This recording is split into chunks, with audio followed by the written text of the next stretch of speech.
Rebonjour à tous. Je vous ai laissé sur un moignon de phrases.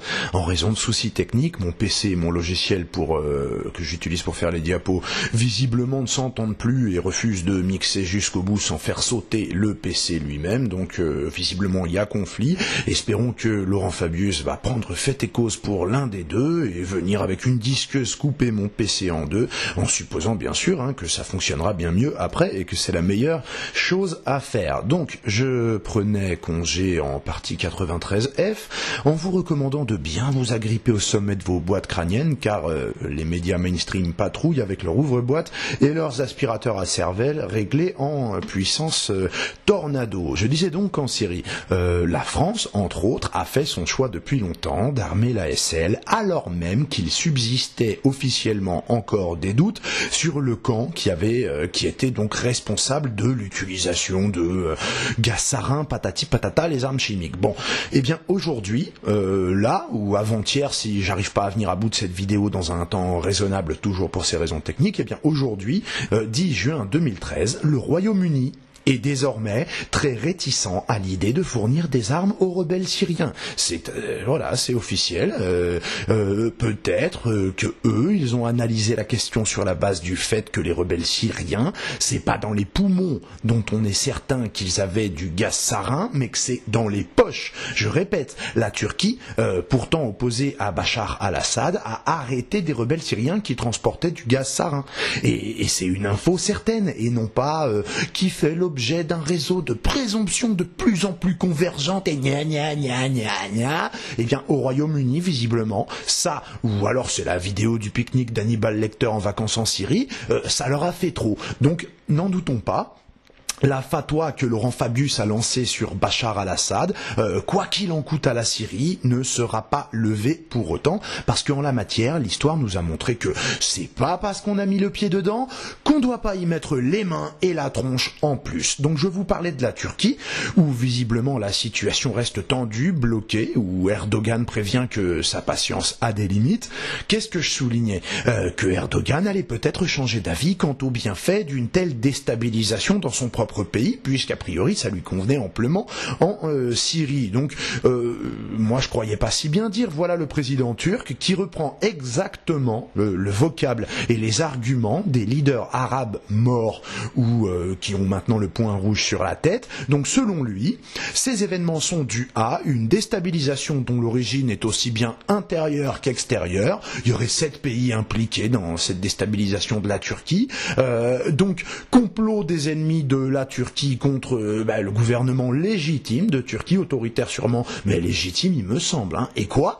Il évoque des organisations terroristes impliquées dans ces mouvements. Alors, espérons que les armes n'arrivent pas en Turquie, parce que ça part exactement comme c'est parti en Syrie et en Libye. Finalement, cette affaire, au moins, au mot près, dans la bouche du président de chaque pays évoqué. En gros, le discours d'Erdogan à propos de cette contestation, c'est un replay de celui de Bachar al-Assad et Kadhafi en début de crise. Donc, admettons qu'il ait raison, Erdogan, et que des enfoirés avec des flingues et du fric en trop se mettent à armer une partie de ces gens, ayant été donnés donc comme juste et vrai et responsable et acceptable par le sieur Obama, eh bien, ayant été donné par Obama pleine justification, on l'a bien vu dans l'affaire de l'Israël qui frappait la Syrie pour raison préventive, donc on a justifié que pour un pays A, on a un droit imprescriptible à bombarder un pays B pour intercepter des armes originaires d'un pays C destinées à un pays D, parce que c'est bien naturel et c'est bien logique, et selon la circulaire Obama, c'est comme ça. Donc admettons que la Turquie soupçonne, je sais pas en tête moi d'ennemis non frontaliers évidents de la Turquie. Allez, pour l'hypothèse, disons l'Allemagne. Allez, l'Allemagne. Selon le chemin suivi par les armes, Erdogan pourrait donc bombarder Zagreb, Sarajevo, Belgrade, Sofia, et on aurait donc Obama qui dirait que c'est très bien. Quoique Zagreb ou Sarajevo bombardé, enfin c'est pas parlant pour l'exemple, parce que dans l'inconscient collectif, ça sonne comme tiens, il pleut en Angleterre, quoi. Donc disons, Disons qu'elles arrivent des Anglais, les armes qui seraient vouées donc à radicaliser le conflit en Turquie.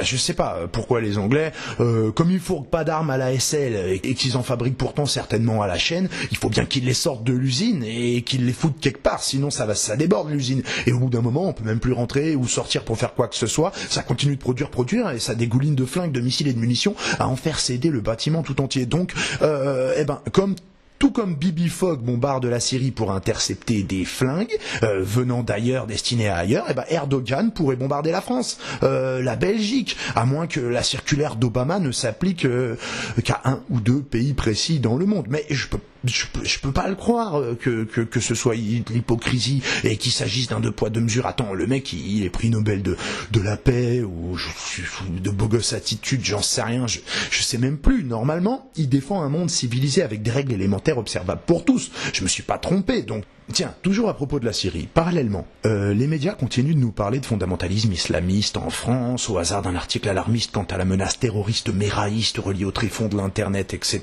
les réseaux conspirationnistes, extrême droitistes, nanana. On apprend que des individus bien connus des RG, donc strictement salafo-maboulistes, sont fichés comme louches par les services, car s'étant rendus à une époque en Libye et se rendant depuis quelque temps en Syrie. Est-ce qu'on peut savoir à la fois cela et l'écrire et continuer de nier l'évidence à propos de la SL par exemple? Enfin merde, avec un demi-cerveau, ça devrait quand même nous chatouiller. Enfin, est-ce que vous imaginez, bande de trous du cul, que ces individus-là, repérés comme dangereux, intégristes, fondamentalistes, terroristes, blabla, partent là-bas faire le djihad en soutien à Bachar al-Assad? Enfin, bordel, soyons logiques. Pardon, j'ai dit logique. Donc les mêmes mecs qu'on trouve dangereux ici et avec lesquels on veut nous effrayer, partaient en Libye et partent en Syrie combattre aux côtés de vos démocrates et croquer dans la guerre à pleines dents. Enfin, c'est pareil que pour les armes en trop. Il faut bien créer des appels d'air à l'étranger pour aspirer une partie de nos terroristes potentiels. Est-ce que c'est ça l'idée? Ce serait affreusement cynique, mais tactiquement, je dois avouer que ce serait assez bien joué. Ils se barrent faire leurs conneries ailleurs qu'en France. C'est déjà ça de menace en moins. Faudrait voir s'ils veulent pas rendre service et emporter tous un peu de déchets nucléaires avec eux. Ça nous débarrassera, c'est pareil. Plus c'est loin et mieux c'est. Donc, ou alors, c'est comme tout, c'est pas parce qu'un fondamentaliste terroristoïde c'est mauvais pour la France et pas souhaitable que ce n'est pas bon pour la Syrie et absolument souhaitable. Donc, tant pis pour les Syriens, c'est pas notre problème. Mais bon, en France, les Kalash, admettons qu'elles arrivent d'Europe de l'Est, là, et qu'une armée française libre en fasse usage pour avoir le pouvoir. Faisons plaisir à des folles et admettons que Frigide Barjot se voit livrer des lance-roquettes homophobes, non, par l'Iran, c'est encore mieux. Pareil, bababoum, en ligne droite, on frappe l'Italie, la Grèce, la Turquie et tout ce qui se présente jusqu'à l'Iran. Bon, après, c'est l'Irak, les trucs comme ça, là ça choque moins, c'est normal. L'espace aérien là-bas, ça nous appartient à nous, c'est pour larguer des bombes. Mais bon, on a plus que pris l'habitude d'entendre autour du droit à la sécurité et de la violence préventive des déclarations qui changeraient la Terre en une boule de sang séchée si elles devenaient applicables par tous. Si tout le monde faisait sienne les grandes vérités morales que nous avoue Obama à chaque fois qu'il a envie d'excuser son petit pote, je veux dire, la Terre est finie. Est-ce que vous vous rappelez par exemple de la dernière partie de pétanque à boule géante que Tsahal a joué sur Gaza comme des dieux polythéistes sous ou des mômes sur des fourmis? On a entendu des purulents appeler ça une riposte et patati et patata, alors qu'on était sur un score morbide de centaines de tués dans un camp et de blessés bien sûr, pour en venger 3 autres dans le camp d'en face. Enfin, il faut se rendre compte de ce qu'on dit. Si on venge 3 humains en tuant 30, si c'est une riposte acceptable, si c'est logique, le camp d'en face alors est fondé lui aussi à se venger, que multiplie 10. Et alors là, on fait 300, on fait 3000, et ça revient avec 30 000, et en face on se venge en faisant 300 000, on finit à 3 millions. Vous imaginez l'escalade partout dans le monde si l'hyper-vendetta devenait une attitude acceptable aux yeux de tous. Donc, c'est pas nouveau, on est d'accord, mais on a le crâne qui bouillonne et les nerfs avec et le cœur qui bat de ce 2 poids 2 mesures qu'on nous inflige sans qu'on puisse balancer une tongue et je suis gentil au chantre de cette hypocrisie. Donc ce biais permanent là, au bénéfice du camp du bien par tous les moyens, démocratie by all means necessary, y compris les mensonges et les plus grotesques, enfin... Donc revenons-en à nos armes chimiques. Vous voyez, les dernières news que j'ai eues de ces substances, moi, je vous disais, faisaient il y a une semaine état de substances phosphorées utilisées par Bachar. Et oui, bon, avant-hier, c'était du sarin dans la bouche de Fabius, enfin, selon Fabius, mais alors les preuves, c'est ça, c'est le gaz sarin, ça se présente comment? C'est dans une fiole aussi, goûtez-en peut-être pour nous montrer qu'on se rende compte si c'est toxique ou pas, donc ça y est, c'est arrêté, c'est du sarin. Le même sarin que l'ASL ou une variété différente et donc chimiquement plus condamnable à une molécule près. Mais si c'est effectivement pas ça, mais du phosphore blanc, comme il en était question il y a une semaine, ça signifie quand même que depuis 2 ans, la ligne rouge que Bachar al-Assad ne doit pas franchir sous peine de voir son territoire démocratisé jusqu'à ce que mort s'en suive, eh bien, non seulement c'est une ligne rouge dont les rebelles n'ont bien entendu Obama dire qu'elle ne les concernait pas, puisqu'on les aurait armés, même si ils avaient utilisé les armes chimiques, je l'ai déjà dit 450 fois, mais comme la vidéo est coupée en 12, je suis bien obligé de le rappeler. Mais en plus d'être une ligne que les rebelles ont le droit de franchir, c'est aussi une ligne que Bachar ne peut pas franchir, alors qu'elle est franchie à répétition comme une corde à sauter par le plus éternel allié des USA. Amnesty International l'a même dénoncé, le phosphore blanc utilisé par Israël. Enfin, c'est pas des iranolâtres, c'est pas l'extrême droite du Amnesty International, si, non, bon. Et donc, qu'est-ce qu'il y a de plus particulier dans ce phosphore blanc syrien qui le rend 60 fois plus contraire aux conventions du Chamonix, du Courchevel, enfin, ou qui rend un Gazaoui 60 fois plus phosphorable qu'un Syrien, sans que la communauté internationale n'en perde de l'appétit. Enfin, vous allez arrêter quand de nous prendre pour des débiles mentaux? Mais je l'ai déjà dit, je vous demande pas l'impossible, je demande pas que vous disiez la vérité. Enfin, à l'impossible, nul n'est tenu, mais au moins faites un effort et mentez correctement. Quand vous parlez de sauvagerie, enfin, vous êtes payé pour ça. Mentez correctement quand vous parlez de démocratie, de liberté et de toutes ces notions que vous avez vidées de leur substance. Ces notions que vous avez tuées en tuant en leur nom, en décrétant que cette omelette-là vaut bien les 80 000 morts qu'il a fallu casser pour la faire. Donc à la fois, si c'est du gaz sarin, le problème avec Bachar qui fait qu'on doit le combattre, il se pose tout autant dans le cas de l'ASL, et la seule chose que justifierait donc l'épreuve de Fabius serait une intervention contre Bachar et l'ASL. Vous avouerez que ça aurait pas de sens, mais ça en aurait quand même plus. Et si effectivement il s'avère que c'est bien du phosphore blanc, moi je serais Batman, je parlerai plus du tout de ça comme d'une limite à ne pas franchir sous peine d'être attaqué par la Ligue des justiciers de mes fesses. Enfin vraiment, je crois pas que c'est un débat que vous souhaitiez avoir, vous avez pas envie de parler de phosphore blanc, enfin atterrissez, rendez-vous compte, parce que là on est au-delà d'attaquer des pays avec des saloperies toxiques, genre uranium appauvri, agent orange, bombe atomique, etc. Non, ça c'est bien, ça va, pas de problème. On en est donc à attaquer un pays au nom de l'usage supposé par son armée d'une arme horrible, d'accord, mais dont pourtant depuis des années on défend par l'inaction générale le droit inaliénable d'Israël d'en faire usage régulièrement, au vu et su incontesté de la planète entière qui reste quoi, les bras croisés. Lâchement? Non, pas là? Bon, alors enfin, donc, pour en finir avec ça pour l'instant, on est quand même sur une situation où on a un des camps qui est en train de proposer ça à l'autre. Il lui dit, écoute, ça suffit tous ces morts, il faut trouver une solution pour établir la paix qui était acquise avant qu'on vienne y mettre les doigts, ça peut plus durer, je te propose un truc, je vous propose un truc, l'Iran, les Russes, etc. Vous, de votre côté, vous arrêtez d'armer la Syrie. Et nous ? Nous, rien, on continue d'armer les rebelles comme avant. Top là, donc hors contexte, c'est le deal du genre, écoute, ce qu'on fait, tu me donnes ta voiture, et moi en échange, je la prends et je me barre avec. Top là, donc là, dernièrement, Bachar al-Assad, visiblement assez confiant dans sa capacité à gagner cette guerre, a proposé un référendum sur la sortie de crise. Et oui, voilà une solution qui pourrait quand même permettre de pas prolonger de 3 années de délire glauque à 100 000 morts libérés de la tyrannie par an, un référendum que l'ONU propose par exemple de le superviser, pourquoi pas, voilà, il est tout simple, peuple de Syrie, pour ou contre le départ de Bachar el-Assad? Il part ou pas?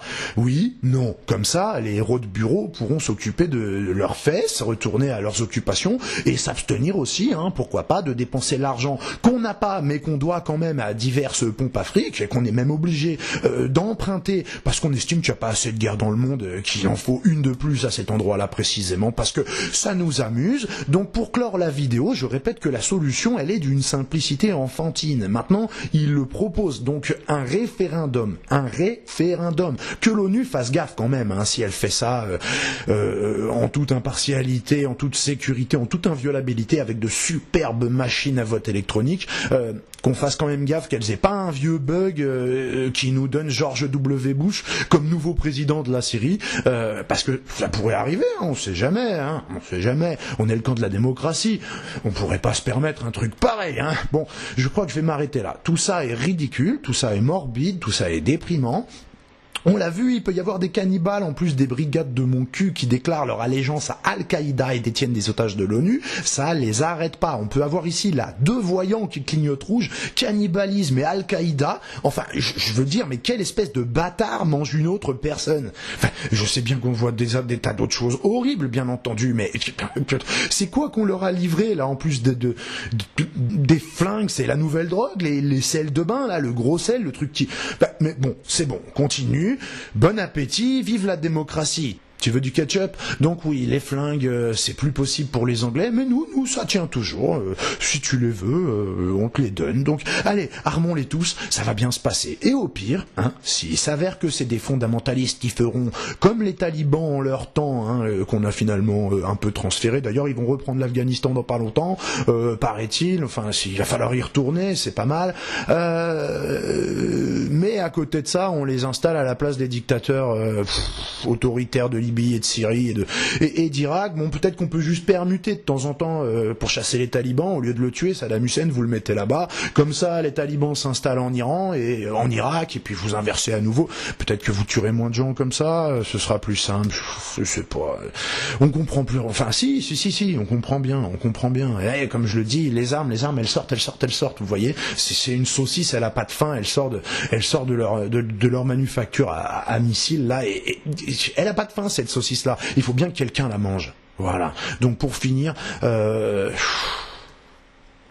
voilà, j'attends en fait là au stade où j'en suis, j'en ai vraiment marre, je suis au bout du rouleau, ça me fatigue qu'on me prenne pour un con comme ça, je sais pas pourquoi, j'arrive pas à me sentir flatté, je me sens insulté par toutes ces comptines absurdes qu'on nous raconte, en prenant même pas, donc comme je vous l'ai dit, la peine de fignoler quelque chose d'un peu d'aplomb. Donc j'attends impatiemment ma dose de caroflexine. Il me faut absolument un documentaire en 4 ou 5 épisodes de plus pour m'expliquer à quel point la situation est très simple sur place. J'ai vraiment besoin, moi, qu'on dissipe les doutes et qu'on mette un terme à cette confusion dans laquelle je semble patauger en n'arrivant pas comme mes semblables et comme les plus malins, les gros malins, à comprendre que tout ça est très simple et qu'en plus, dans cette version très simple des faits, on n'a absolument rien à se reprocher. Personne dans notre camp. Jamais. Vous voyez, tout ça est impossible. Que nous disait Caroline Fourest dernièrement dans un documentaire que j'ai fini par renoncer à commenter? Elle nous expliquait que les versions conspirationnistes à propos des printemps arabes et de la Syrie notamment, il me semble, étaient grotesques, ridicule, parce que elle sous-entendait et nécessitait pour s'appliquer que la guerre froide ne soit pas finie et qu'il subsiste encore une rivalité entre les Russes et les Américains. N'y a-t-il pas ici, dans ce cas syrien, le cas précis de la confrontation molle qui subsiste entre les Américains depuis la fin de la guerre froide? Est-ce que l'histoire s'est arrêtée à un moment ou à un autre? Enfin, où est-ce que ça continue en fait, hein, et que il serait intéressant d'en tenir compte. Ça aurait permis dès le départ de se méfier de cette aventure de plus, qui serait une aventure de trop s'il y avait le moindre espoir qu'elle soit la dernière. Mais donc non, ce n'est qu'une aventure de plus. Et bon, voilà, que vous dire de plus. En Syrie, selon le déroulement des événements, hein, si par hasard Bachar el-Assad tombait, peut-être bien que on a un ou deux Syriens rebelles démocrates de l'armée libre, etc., qui pourra savourer les premiers instants de démocratie avec un excellent Chianti.